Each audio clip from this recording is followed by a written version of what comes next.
गीत अपने YouTube channel पे आप सभी दर्शकों का स्वागत करती हूँ और मैं जा रही हूँ एक मस्त मजेदार माता जी का गीत गाने। आप लोग को जरूर पसंद आएगा। मेरे वीडियो को लाइक सब्सक्राइब करना दोस्त। राधे राधे, जय माता जी।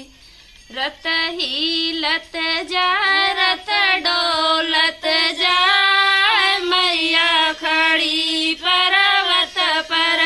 रत ही लत जा रत डोलत जा मैया खड़ी पर्वत पर। जब मैया का सिंदूरा चुकत है, जब मैया का सिंदूरा चुकत है। पटी हरवा बोला, पटी हरवा बोला मैया खड़ी पर्वत पर।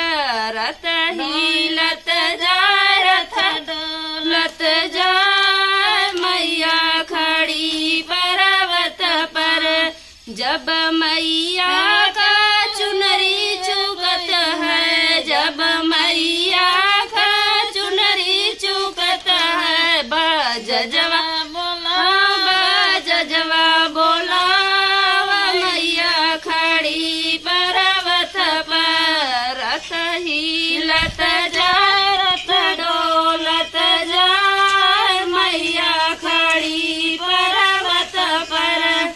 जब मैया का नथिया चुकत है, जब मैया का नथिया चुकत है। सोनरवा बोला, सोनरवा बोला मैया खड़ी पर्वत पर। रथ ही लत जा रथ डोलत जा मैया खड़ी पर्वत पर।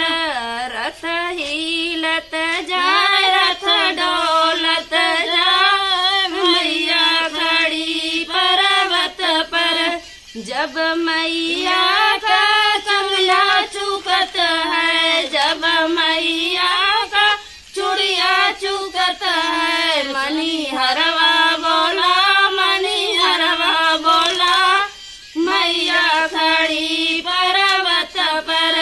रथ ही लत जा रथ डोलत जा मैया खड़ी पर्वत पर। हेलो फ्रेंड, मेरा गीत आप लोग को जरूर पसंद आएगा। अगले वीडियो में फिर मिलेंगे, तब तक